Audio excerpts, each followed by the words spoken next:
Sup it guys, you got Excellent Name here, back again for my TTM Summer Showdown recap video.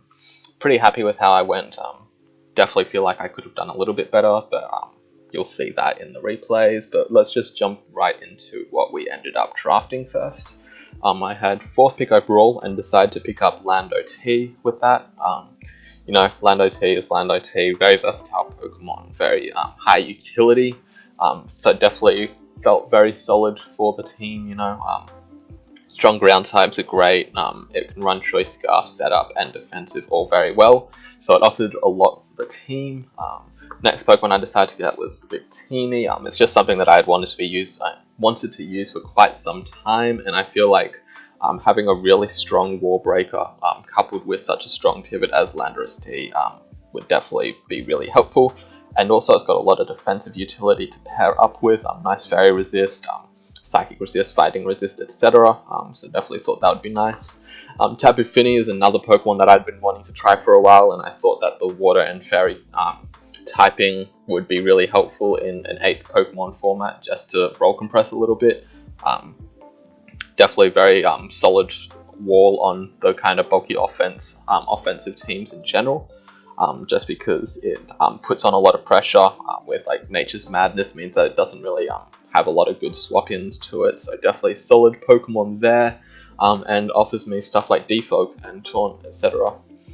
Next of all, we ended up with Ferrothorn, definitely quite a cheap steal. I think it was 12 points or something, and it's just one of the most versatile walls in the game for sure. Great defensive stats, pretty decent attack with Gyro Ball, so it can definitely threaten a lot of Pokemon. Gives me rocks, hazard stack with spikes, etc. So yeah, you know, it's Ferrothorn, it paired very well with the Finny and the Landorus. Helped split like hidden power typings, etc. We decided to then get Kommo-o for our Dragon type. Again, quite budget, 12 points is very nice for this thing. Just because of how versatile of a sweeper it is. My special is my personal favourite set, with just Clangy Scales and coverage for the Steel and Fairy. Definitely can put in a lot of work with that, or it can put in a lot of work with just Dragon Dance sets. It even can run a defensive set quite well. Then we decided that team was pretty slow overall. Nothing was above base 100 yet, so I thought that Pidgeot Mega would be a good Mega choice. Just really nice speed tier, 121. Flying Spam is always a fantastic option, and 100% accurate Hurricanes is definitely hard to pass up on. Then got Rotom Frost here because that was only 3 points, which is absolutely insane to me because Rotom Frost is so good in my opinion. Electric and Ice coverage is obviously super solid. Everyone knows this by now. It has some pretty decent utility, decent offensive stats, pretty decent defensive stats as well, so I can definitely run some defensive stuff. Volt Switch for an extra pivot is always nice as well. And then finally we ended up with Venomoth. This is a Pokemon I haven't used before, but Tinted Lens Quiver Dance is really solid on the offense. It gives me access to T-Spikes, and it gives me a way to break those Psychics and Fairies that I otherwise kind of struggled with. Other than that, it doesn't offer a lot. I didn't think this would be a Pokemon I would bring all that much, but I was wrong. I actually ended up bringing this quite a few times. But yeah, definitely solid options all around. In the end, I felt like my team was a bit slow for my liking because I didn't have any Choice Scarfers that were above like 110 kind of range, which I definitely like to have. But you know, it's 8mon, it's my first time trying 8mon draft, so I think I did pretty well overall with it.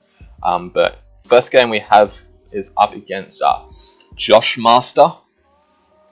He had a pretty threatening team, as you can see just here, with Weavile, Chandelure, Megalophony, Webs, Finny, and Cresselia. I don't actually remember the other two off the top of my head. This is pretty much what I was expecting anyway.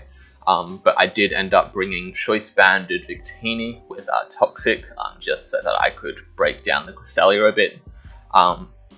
Brought just a fairly standard Fizz Def Tapu Fini for the Lopunny and Weavile. Choice Scarf, Rotom Frost. Choice Scarf, Landorus T as well with Defog. Rocky Helmet, Ferrothorn just for my rocker, and just a Sash Quiver Dance setup one for the Venomoth.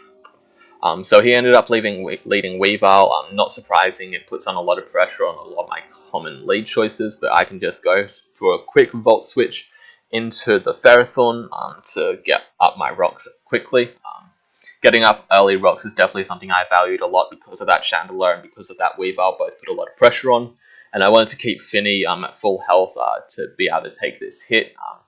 As you can see, he got the Spadef drop with the Energy Ball, pretty upsetting, but I then just pivot into the Ferrothorn. I identify that he is choiced, and that just means I can get up a free Leech Seed onto the Lopunny, and then go for an easy Protect as well, as he goes for the return, scouting that. Pretty solid play, but Protect with no drawback, and then he actually goes for the High Jump Kick. So definitely solid play there. I didn't want to get Finny chipped down too much, and I didn't think Ferrothorn was too important anymore. As you can see, if I went into Finny, I would have died to High Jump Kick plus return. So definitely felt like it was my play there. He now goes into the Leavanny trying to get up some webs. I don't want to let Venomoth lose its speed, but Knockoff does way more than I expected. I thought it would do about 30%. So I only get the one Quiver Dance before I can kill that off and die to Ice Shard. But he actually goes Cresselia, which is great for me because this is the main thing I wanted Venomoth for in the first place. So I can get a huge hit off on him before just going into my Landorus T to kill it off with the U-turn. Pretty safe play there. As I go into the Rotom Frost, I know I outspeed everything, including a Scarf Chandelure. I can just go for the Volt Switch to sack off the Tapu Fini now, as he Shadow Balls me, and then I can go back into it to clean up the rest of the game with this thing. Go for just Discharge, sweeps to the rest of his team. So as you can see already, 3-point Pokemon putting in an immense amount of work here, just because electric typing is so threatening, especially coupled with Blizzard. I only really need to click Discharge and Volt Switch here, but point still stands. It put in so much work here and won us our first game pretty convincingly. So yeah, that was game 1 of Group 1. Next up, we were up against Aurora Infinity. And he has Mega Diancie, Garchomp, Ferrothorn, Rotom Wash, Victini, and Swallow, so once again a very threatening team. And I ended up bringing SD, Rock Polish, Rocky MZ, Landorus, a Totemized Kommo with the Draco Plate, Ockerberry, Ferrothorn with Dual Hazards, Choice Scarf, Final Gambit, Victini with enough health to kill off a non-health invested Garchomp, and I also had Glaciate coverage as well. Just a fairly standard Fizz-Death Finny with Moonblast Gold and Taunt, and once again a pretty standard Pidgeot Mega with Hidden Power Steel and U-Turn. But we end up leading Ferrothorn. I figured that he would likely lead the Victini. He did not, he led Victini, which puts me very much on the back foot immediately, and he does go for the Bolt Strike turn 1. And reveals to be Life Orb, so this is a big threat for me. I need to outplay a little bit. I expect him to predict my next swap into Kommo so I can get off a Scald here. Now that he sees that I'm staying in, he thinks I'm going to sack, so I get Ferrothorn in on the Bolt Strike, get some Helmet Ship, some Barb's Ship, some Life Orb Ship, and then I finally go into the Finny because it is indeed my sack, and he goes for the Blue Flare there. So we were able to get rid of the Finny without too much cost. Swallow comes in to kill me off with Boom Burst, but I can go into Ferrothorn now, expecting him to be Choice Locked, and just get up my rocks. Once again, rocks are always very important, especially versus Swallow. Chomp comes in to go for the SD and kill me off through the Ockerberry with Fire Fang. Not too big of an issue for me because I do have the Pidgeot to revenge kill it. He just goes into the Rotom Heat Wash here as I get off a pretty big hit with the Hurricane, confuse him, and he reveals Leftovers, but I can get a U-turn off, and now he's at 52%, so he can't switch in anymore. Goes for a Defog, makes sense, but I can just set up an Totemize here. And at this point, he basically has no answers for it. I outspeed the Swallow, I kill the Swallow. Even if I didn't, he would have to hit a Hurricane. And then I can Flamethrower to 2 at KO through the Ockerberry. but he crits me with the gyro ball. She crits me with the gyro ball, sorry. That definitely mattered, calced it, even if it was max attack adamant. I lived that. I'm a comma O, super bulky. So that cost me a lot of differential there, a lot of momentum, but I can go into the Pidgeot to revenge kill it with the Heat Wave. He then goes into the Diancie expecting to be able to take a hit, but I have the Hidden Power Steel to kill him off there. He then goes into his Rotom Wash as I U-turn out into the Landorus, expecting just a Volt Switch or something, but he does go for the Hydro Pump. Thankfully, I'm able to live that comfortably anyway, and just go for Continental Crush to kill him off. But he actually lives on 1%, which costs me another differential point. But then I can go into the Pidgeot to just kill him off with a Hurricane, and then finally kill off the Garchomp with Hurricane. So definitely ended up a lot closer than I needed to, and you'll see after my next battle that it was much closer to get out of pool 1 than I definitely would have liked it to be. But you know, at this point we're 2-0 plus 5, I think. So definitely sitting pretty as we go up against Marin. I know Marin, he's quite a solid coach. He always brings some really crazy prep. Really like creative person for sure. Definitely brings a lot of stuff that I wouldn't expect. So I had to kind of be prepared a little bit for that. He brings Volcarona, Skarmory, Snorlax, Mega Gallade, Nidoqueen, and Azumarill. I can tell that Azumarill is going to be a big threat, and Volcarona is going to be a potentially big threat if it's Choice Scarf or something. Choice Scarf is something that I'm expecting him to potentially bring, and Mega Gallade is obviously a threat as well, but he doesn't have the ability to run Swords Dance and enough coverage to completely beat my team. But I lead Victini. Oh, I forgot to tell you my team, sorry. My bad on that one. I bring Assault Vest Victini, it deals with the Volcarona and stuff pretty well. Enough speed to outspeed Nidoqueen. Bring Pyapa Berry, O for the Volcarona in case he's like Z-Psychic or something. Just D-Dance, Thunder Punch, Drain Punch, Dragon Claw on that one. That's going to be my main answer to the Snorlax as well. I bring Flynium Z, Gravity, Landorus, just with SD. And Pidgeot, Mega, just standard Pidgeot. Shed Shell, Ferrothorn, because I'm expecting a potential Perish Trapping Azu, and I pretty much beat Azu otherwise, unless he sets up a Belly Drum and superpowers me. And then I've got Sister Haze, Tapu Fini with Moonblast, Scald, and Defog. But yeah, I think that Victini leads pretty well against everything. I can just Bolt Strike this as he reveals to be weak armor, Suicide Lead, sets up his rocks early on, and then Brave Birds me for a lot more than I was expecting. So his max attack, I didn't expect it to do that much, but goes into the Snorlax. I just U-turn into the O as he reveals to be Choice Banded Double Edge to blow me back. That was huge damage there. I just want to try to Drain Punch to get some health back. I don't have to swap into that anymore at all. And then I go into the Finny onto the Gallade as he doubles into Volcarona. And U-turns out. That U-turn pretty much confirmed my suspicion of it being Scarf, but you'll find out later that I was actually wrong about that. I just go into Ferrothorn here because it's fairly expendable and it takes the double edge comfortably anyway. And I'd hopefully be able to get up my rocks here as he goes into the Volcarona.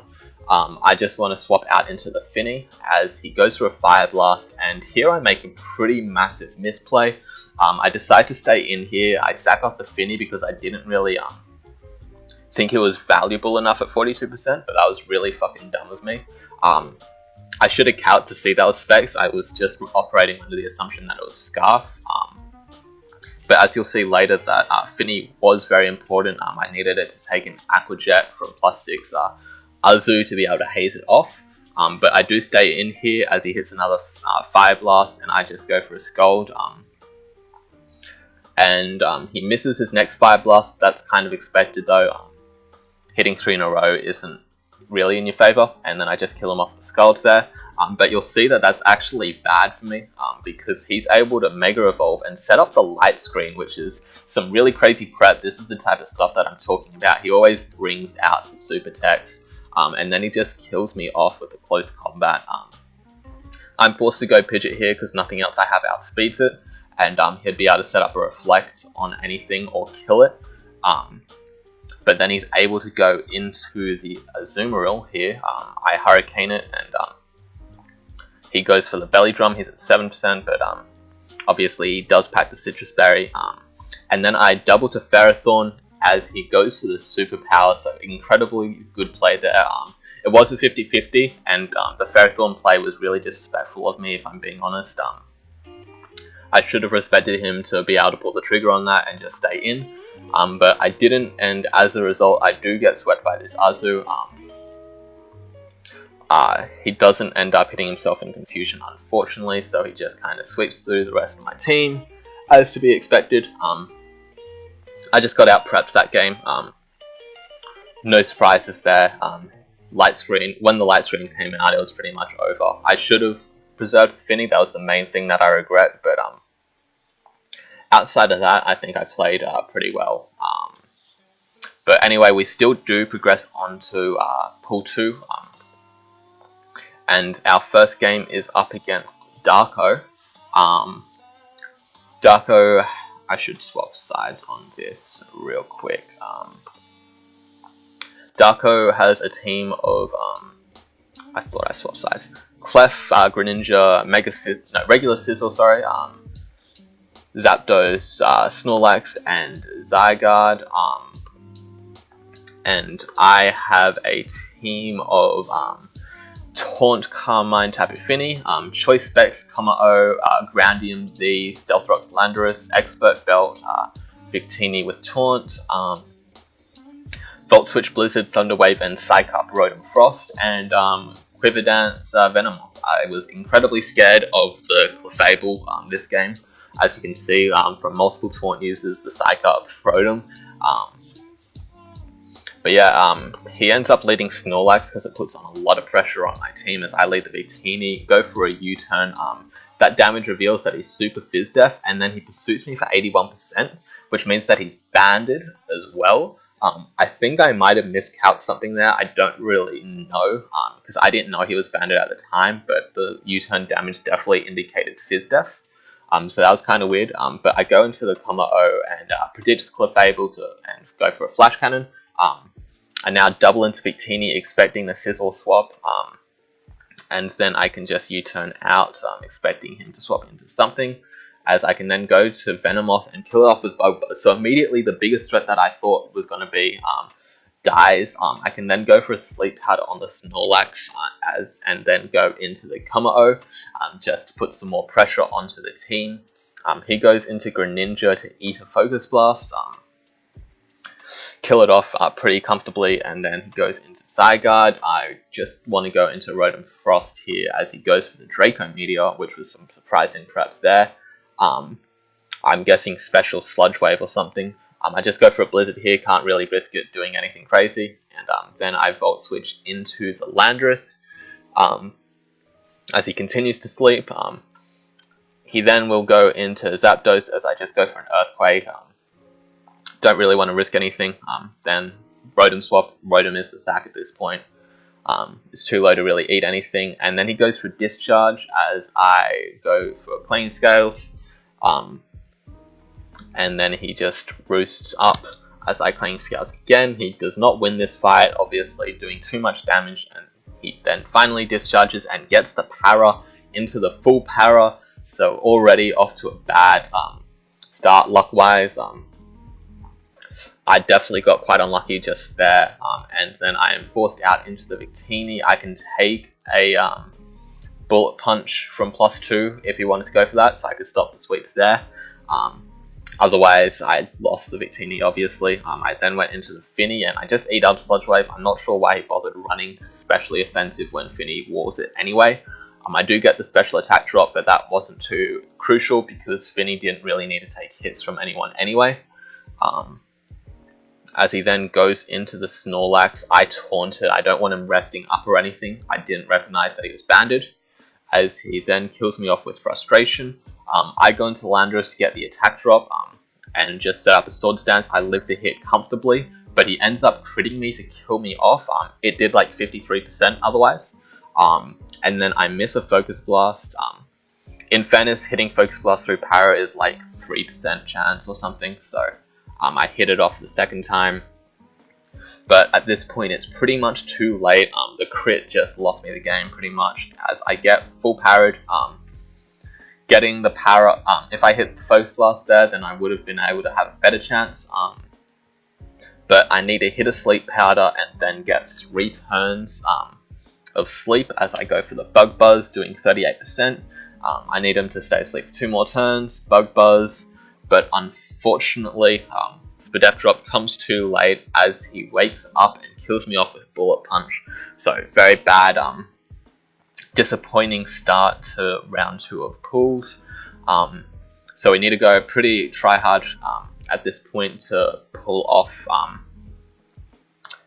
bracket rounds, and he fight up against Parksy next. I'm pretty sure we played Parksy in Terminus Battle Factory. I don't recall if we did end up playing or if that league died already. But he has a pretty threatening team with Webs, Coco, and Fernape. Coco and Fernape core was like littered all through bracket. It was crazy.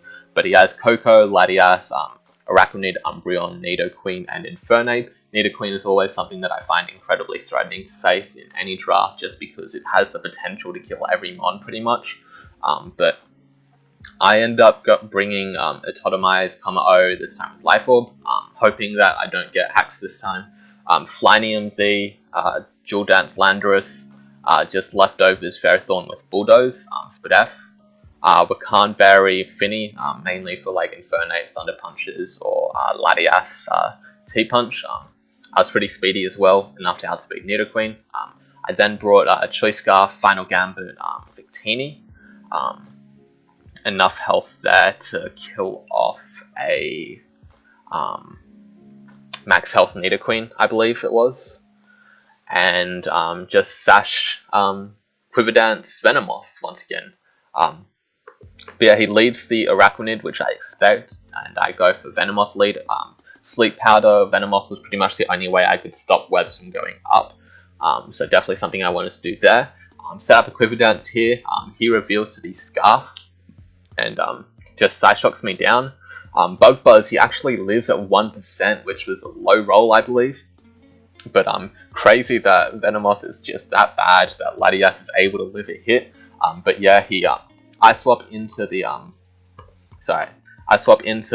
Victini here because I take the Side Shock. He goes into Infernape, expecting me to just go Ferrothorn. But Victini just does the same thing but puts more pressure on. I can then U-turn into Venomoth here to get another hit off, do 50% to the Umbreon, which is going to be nice for Landorus and Victini in particular. But I can now go into the Kommo-o and kill him off with the Clanging Scales. Didn't want to risk getting Toxic and set up there, especially when the Coco still was able to take a hit. I now go into Victini expecting the Dazzling Gleam to come out. And I can just V-Create here, doing a lot of damage to this Infernape. I am forced out now though into the Ferrothorn. I knew that he would not close combat or Flare Blitz a Victini when he died that turn, so I was able to get some nice chip off. And now I just swap into the Finny because I figure he won't Sludge Wave or Earth Power the Ferrothorn, and I can just get off a Skull to bring him pretty low. And then he does swap out at this point, unsurprisingly, because he did die that turn. He goes into the Coco, and I just want to sack the Finny at this point. It's outsped by almost everything, so it's not going to be that useful. And then I go into the Ferrothorn because I want to be able to get up my rocks at this point. Now Latias can no longer come in. I thought pretty long about this turn, and ultimately decided to go for the Bulldoze because I thought that this would be the most expendable Pokemon. And now I go into Landorus expecting him to Flamethrower the second turn. He does crit me, which means that a Scarf Coco with Dazzling Gleam, Hidden Power Fire can kill me. Or just anything that's not Specs basically. So that's a bit unfortunate, but I do go into the Victini here as he goes for the Hidden Power Ice, once again expecting that.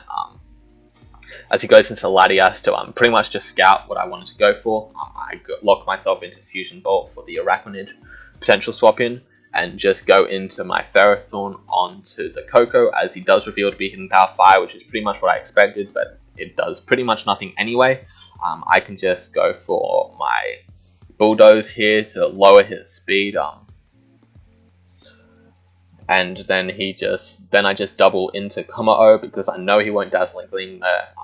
Too risky for him to do so, and I can therefore outspeed him and go for my Earthquake, which killed at that range now. And then I decide this is the perfect time to Rock Polish up.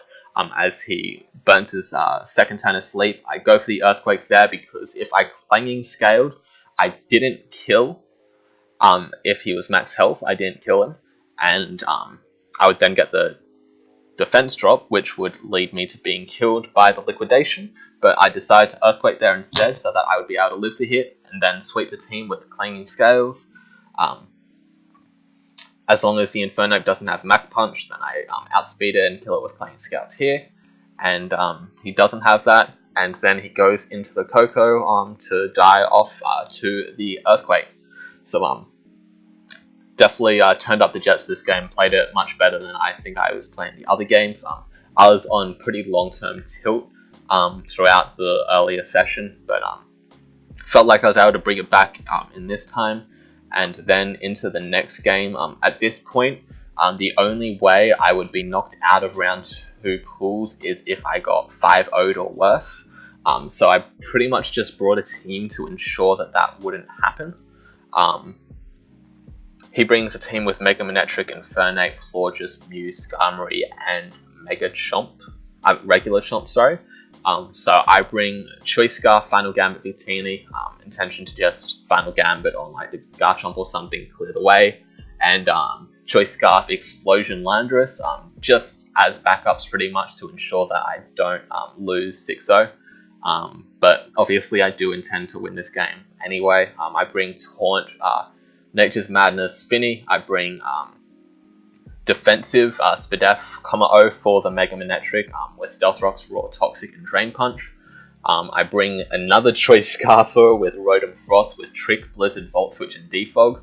And then as my main win con, I bring Quiver Dance, Hidden Power Fire, Venomoth. Venomoth's come so many times, way more than I expected it to, but anyway, we lead off with the Rotom Frost, expecting Skarmory or Chomp lead. Just get off a Volt Switch early on as we go into Venomoth. As he sets up the Tailwind here, and then the Rocks. So he's going for a 5-0 click here clearly with the just Suicide lead into the thing. Hold on. Sorry about that. But yeah, I go into my Kommo-o onto the Manectric as he goes.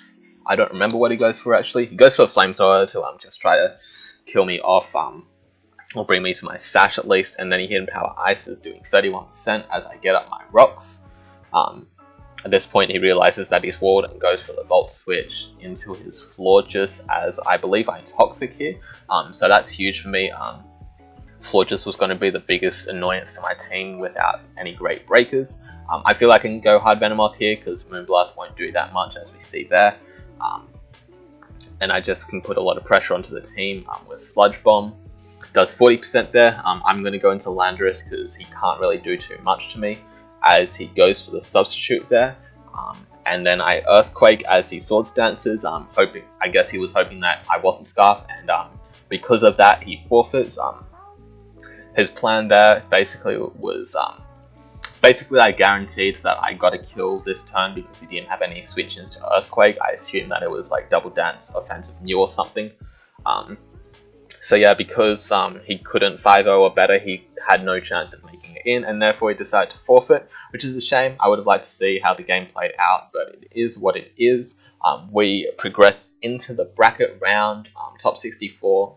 And our first opponent is Orozco, and he has a team of Mega Houndoom, Rotom Wash, Garchomp, Lycanroc, Dusk, Hooper, and Scizor. So Lycanroc was looking like a big threat to my team because a Cell Rock priority just destroyed all of my main offensive Pokemon except for the Kommo-o. Garchomp is also obviously a very solid breaker, especially considering I didn't end up bringing the Finny. The Houndoom was definitely a surprise bring. I thought the fact that I had Tapu Fini and Kommo-o would be enough to dissuade that, but the Kommo-o should be enough to beat that off anyway. And yeah, Mega Sizzle is always a threat. I do have the Victini though, so I ended up bringing a Totemized Kommo-o, Choice Scarf, Final Gambit, Victini with special Glaciate Blue Flare, Groundium Z, Smackdown Landorus for the Rotom Wash, Hurricane, Roost, Refresh, U-Turn, Pidgeot, Mega. This was to be my superior answer. He didn't end up bringing superior because Ferrothorn and Pidgeot beat it, but and Victini. I then brought Suicide Lead, Toxic Spike, Sleep Powder, Bug Buzz, Quiver Dance, Venomoth, and just standard Fizz Def Ferrothorn with the leftovers. So he ends up leading the Lycanroc. Definitely a very scary lead. I was hoping that it would just be a Suicide Lead, but he reveals to be Life Orb, which honestly kind of ends up being better for me because he just goes for the attack immediately and lets me get up my T-Spikes early on. Before he kills me off, he reveals that he has Choice Scarf immediately, which gives me a free Pidgeot to just Mega Evolve and U-turn out on the Lycanroc into my Landorus. He's asleep. I go for my Smackdown, predicting the Rotom Wash to come out here, and I do decide to go for my Z move here because I thought that if he was to hypothetically stay in with the Rotom Wash on some real bad player shit, Earthquake was like a 96% roll to kill, but knowing my shitty luck, I would get that bad roll, so I didn't want to risk that. And more importantly, I thought that he might have like Fizz Def Sizzle or Fizz Def Garchomp that he might want to go into. And I just decided might as well just get off the Tectonic Rage now. I don't really need anything particularly, I just want to be able to get a big hit off as soon as possible. So he does sack the Sleeping Lycanroc, which is pretty good for me.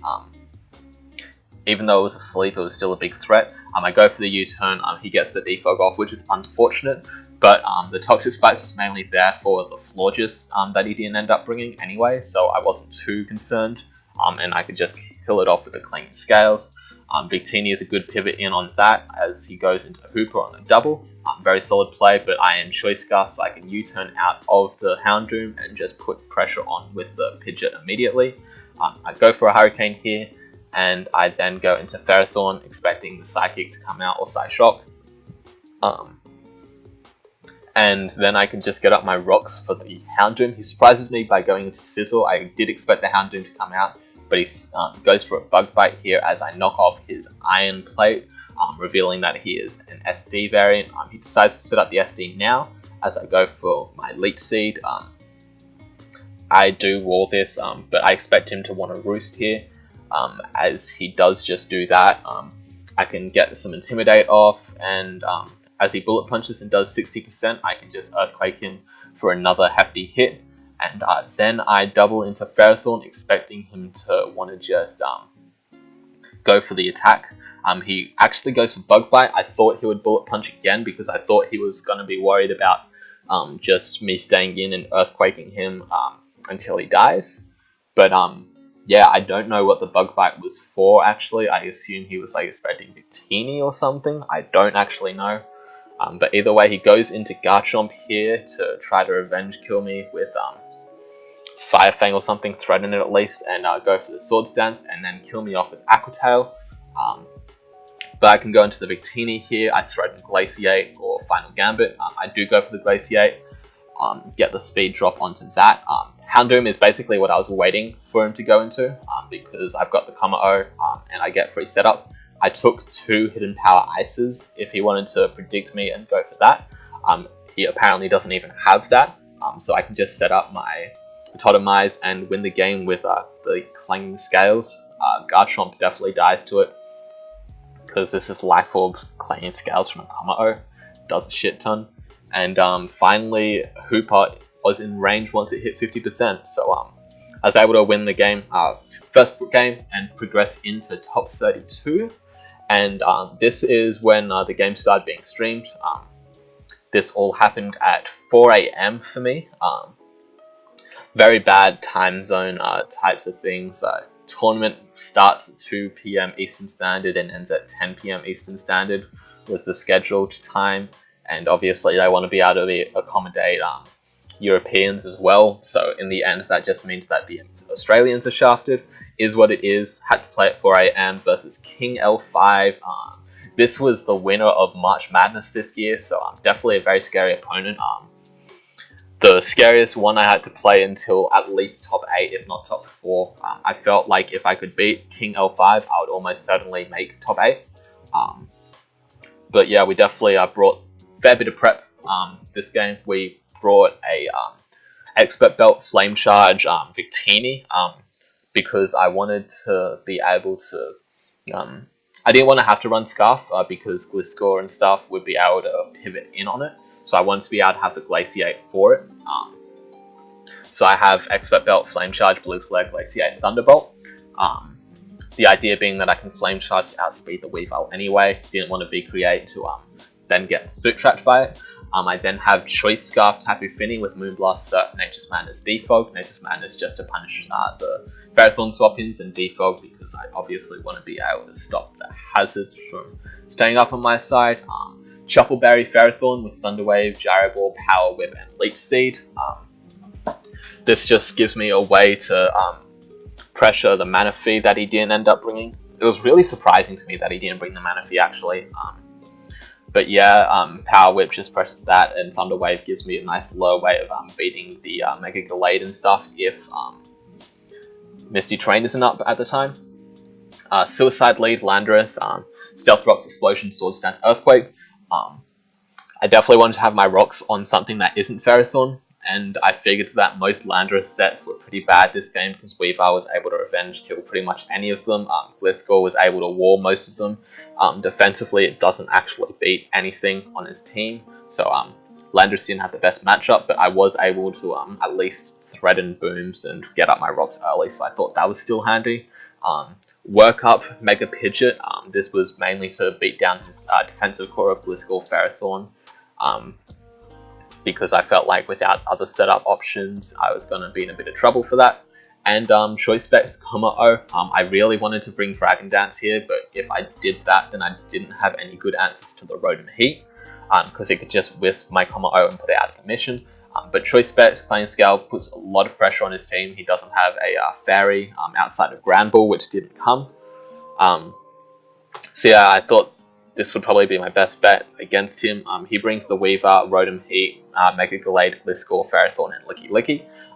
The fact that he brought Licky Licky over the Manaphy was definitely really surprising to me, I kind of expected both Manaphy and Gramble to come, and maybe him not bring Ferrothorn, but if he did that, then he wouldn't have rocks, so it makes sense that Ferrothorn did come. But yeah, I just lead off the Landorus as he ends up leading Gliscor. And I just want to get up my rocks immediately as he goes for Protect turn 1, which signals to me that it's like Toxic Stalling Gliscor, which is really surprising to me when I have a Finny and a Ferrothorn. But I go for an SD here expecting his Protect, but he actually Roosts here. So it's like, alright, you got me. I'll go into my Finny here because I don't want to take too much chip, as he does go for the Protect then. And I just go for a Surf because I 2-hit KO even Spadef Gliscor with this. And then I can just go into Landorus T, and I can now threaten the the Explosion as he does Wish Up, which therefore threatens Protect as well. I go for an SD as he heals to full, and now I just get off my Explosion to kill the Licky Licky. Licky Licky wasn't like a big obstacle to me or anything, but Landorus also wasn't useful anyway, so it was a fine trade. I go for a Surf, just barely miss out on the kill on Rotom. Definitely sucks, I lose my rocks, which is going to be huge for the Weavile. I then double into Victini because I didn't expect him to sack the Rotom Heat there. I don't know why I didn't in retrospect. I thought he would just keep it around for sack fodder because he had a Ferrothorn that swapped in fine to the Finny. But he didn't actually know I was Scarf yet, so Ferrothorn would have had to potentially eat a Nature's Madness. So yeah, I was just going to go into Victini on like a Ferrothorn double, but he just Volt Switches instead and gets the Gliscor in, which sucks for me. I go into the Finny on the Earthquake, which does 30%, and then I double back into the Ferrothorn as it goes for a Protect, trying to scout out what I want to do, I guess. I just go for a Leech Seed, but I unfortunately miss. And then I go into the Pidgeot here on the Earthquake, and then back into the Ferrothorn on the Toxic. Just trying to stall out some PP from this thing as I go for the Leech Seed again to start healing back up, but not actually doing anything to him. And then I go back into Finny just to try to put some offensive pressure, but he expects that and goes Ferrothorn. Double into Pidgeot as he goes Gliscor, and I just Hurricane to do 56%. Confuse him as he goes for the Toxic, hits me because I'm flying, so I don't get the immunity from his Drain. Then double into Finny, expecting Protect to come out, and he just heals back up. And he goes into Ferrothorn as I surf it. I feel fairly safe to go into Victini here, but he knocks me off, which is unfortunate. I lose my Expert Belt, which is a lot. And here I make the only play that I really regret here. I go for Blue Flare. I should have gone for Flame Charge here. I could have put pressure on the Weavile. I was saying he's probably going to sack Rotom like throughout the entire time, but then I just decide, well, if I Flame Charge and he decides that he doesn't need the Ferrothorn and is just happy to sack it off or something and knocks me off, if he's like Occa Berry or something and is just like happy to get that, then that's really bad for me. But obviously the Rotom sack makes tons of sense because he doesn't have anything that he needs it for, so definitely a misplay there. If I Flame Charge, then the Weavile couldn't come in. So that's pretty huge thing to avoid. Thankfully he doesn't Pursuit, he just goes for the knockoff. Reveals to be Banded, which gets rid of the Chopple Berry there. As I go for the Thunder Wave, I'm expecting him to maybe just try to 2 KO me or something, or go into like Gallade. But I can just Leech Seed anything else that he goes into and keep healthy anyway. And then I Leech Seed again, doesn't work out because he goes into the Ferrothorn. Don't know why I Leech Seeded there, but I do go for the Thunder Wave here because it's Thunder Wave, obviously. It's like always a good idea to go for it. This goes for the Leech Seed as I switch out into Kommo-o, and then goes into Gallade. I expected the Gallade swap, so I go for a Clanging Scales rather than Flamethrower. And then I can go into the Ferrothorn just to sack it off. But he goes for a Zen Headbutt, predicting my Finny, which means I'm getting some nice Iron Barbs chip before he goes for the Drain Punch. Just more chip onto him. And I can now go into the Finny, pressure him out because he can't 2 KO me. I can go for the Defog, therefore keep Rocks off. Rocks definitely a big threat. And then I go into the Victini as he makes the double into Weavile, very solid play. I can't really swap out at that point because if I lose my Finny item, then I'm in a bad spot. I go into Finny and then double into Kommo-o, expecting a Gliscor or Ferrothorn. He protects because he can scout out what move I want to go for as I go for the Clanging Scales. And then I double into the Pidgeot Mega as he goes Ferrothorn. Therefore, I'm pressuring the Heat Wave immediately. He goes into Gliscor as I go for the Hurricane, expecting that. Get the confusion. Doesn't really matter because he's not going to hit himself anyway. He goes into the Gallade as I go for a Hurricane again. I'm just fishing for like confusion, hit himself on Protect or something. As he then goes into the Weavile, I expect a Crash at this point. So I feel like Finny is fine to go into because I would lose my item anyway. And then I go for the Moonblast there on the Ferrothorn. I just kind of had to kill the thing. And then I go for a Moonblast because I expect him to double into the Weavile to get another kill. But he makes a very good big-brained play of going for the Rocks there. He could have potentially killed off the Finny, but Rocks are going to be really big in the game. As I finally go into the Kommo-o, expecting him to just stay into Leech Seed. He doesn't swap in well to the Kommo-o at all because his Gliscor is basically dead anyway. Dies to the Flamethrower, but that didn't matter. Crit didn't matter. And then he goes into the Weavile as I can go into the Pidgeot Mega for my sack as he crashes. and then I can go into the Finny here. Once again, I'm pressuring him out because he knows I'm Scarf at this point, so I can double into the Kommo as he goes Ferrothorn, get a kill with Flamethrower, and at this point I basically just have to hope that he doesn't go for Ice Shard, or doesn't have Ice Shard or something. That's basically my only play, but he does have the Ice Shard, kills me off. Ice Shard obviously kills Finny from 4%. So very close game. Disappointed that I ended up losing that. Only a couple plays that I really regretted that game, but it's definitely nice to have a good close game like that. So I end up finishing top 32. Hopefully we'll do better in March Madness or something. But definitely still a very solid run. So I'm fairly happy with it. But yeah, that's going to be this video, guys. I'll see you guys next time. Bye.